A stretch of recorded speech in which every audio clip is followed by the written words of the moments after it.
Bonjour, Morning Brief du 14 juin 2018. Donc un marché qui termine sur une légère hausse de 0,05% à 23,33% depuis le début de l'année. Il a atteint un nouveau sommet, le principal indice de la bourse de Tunis, à 7747,64 points. Bien sûr, le volume était important avec BN1, le titre le plus échangé, 963 000 dinars, Tijari Bank 833 000 dinars et SFBT 633 000 dinars. Les plus importantes hausses, STB 5,27%, Somacer 2,89% et Electrostar 2,12%. En ce qui concerne les baisses, Sanimed recule de 4,76%, Sopat 4,51% et Elben 4,34%. D'une manière générale, le mois de Ramadan était positif pour la bourse de Tunis. Alors, côté actualité, il y a GIF qui a publié ses états financiers et qui a réussi à réduire son déficit, désormais à 642 000 dinars contre 2,3 millions de pertes l'année dernière, grâce à un chiffre d'affaires en hausse de 17,4% à 13 millions 7. La marge d'EBITDA revient à ses niveaux de 2014, 8,2%, après les désastres de 2016 et 2015. Sotetel annonce la signature d'un contrat de marché cadre d'une durée de 3 ans renouvelable avec Go, la filiale de Tunisie Télécom. Et l'objet de ce marché, selon Sotetel, consiste en la délivrance de prestations de services de réseau d'accès de télécommunications par les équipes de Sotetel Malta. Donc c'est une filiale qui a été créée et annoncée également par Sotetel Tunisie, et ce pour le compte de Go sur l'ensemble du territoire maltais. Le démarrage effectif des opérations est immédiat, selon les deux sociétés. Malheureusement, Sotetel n'a pas précisé l'impact financier de ce contrat sur ses comptes, c'est-à-dire on ne connaît pas l'ampleur ou la taille de ce contrat. Également, on ne connaît pas la date du début de l'impact effectif, de ce contrat sur les comptes de Sotetel. C'est une bonne nouvelle, c'est un carnet de commandes qui probablement s'étoffe avec ce nouveau contrat. Alors BCT, là c'est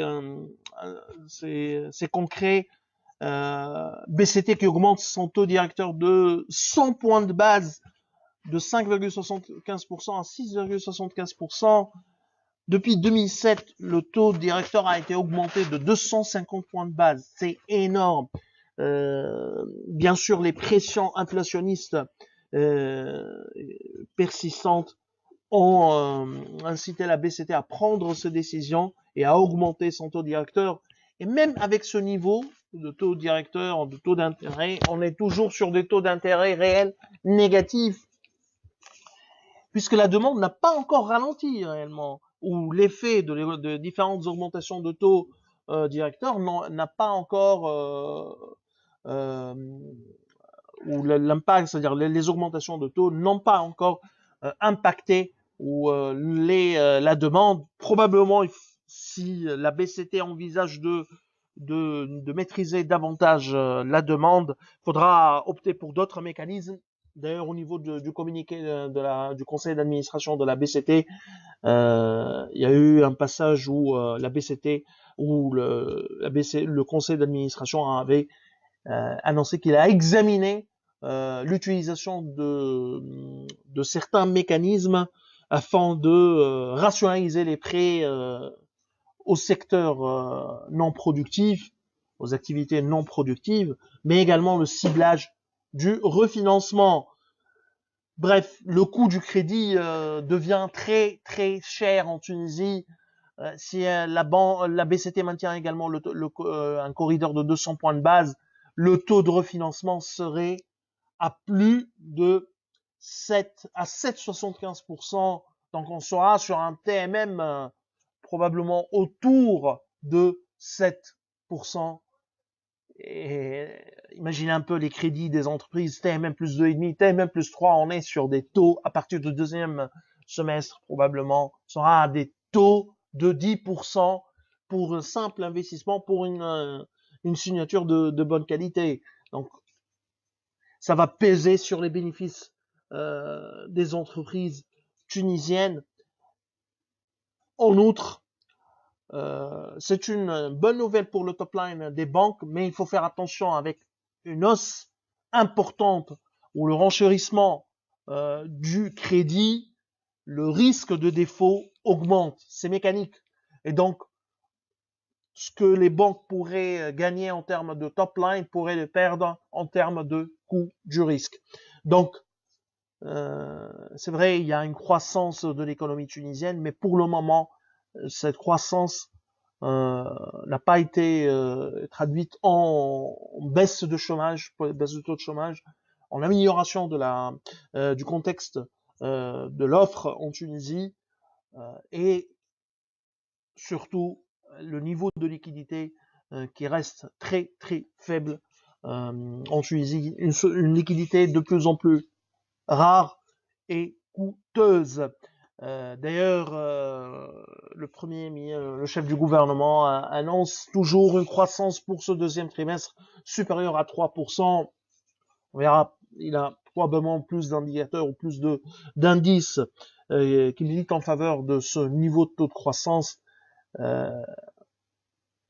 Mais déjà, la balance commerciale tant saluée par le gouvernement, elle est déjà, elle s'est nettement détériorée depuis 2 mois. Déjà, on est sûr, durant le mois de mai, à un niveau de déficit commercial supérieur à l'année 2017, qui était un record.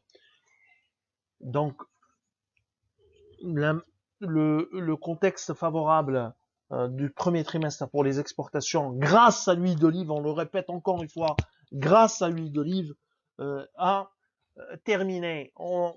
Probablement le chef du gouvernement a plus d'éléments pour annoncer encore une fois un taux de croissance supérieur à 3% pour ce deuxième trimestre. Alors, c'est ce qu'on a comme actualité pour ce matin. Je vous souhaite bien sûr une bonne journée, mais surtout Eid Mabrouk ou Kol Aam wa Antum bkhayr. Inch'Allah, à lundi prochain. Au revoir.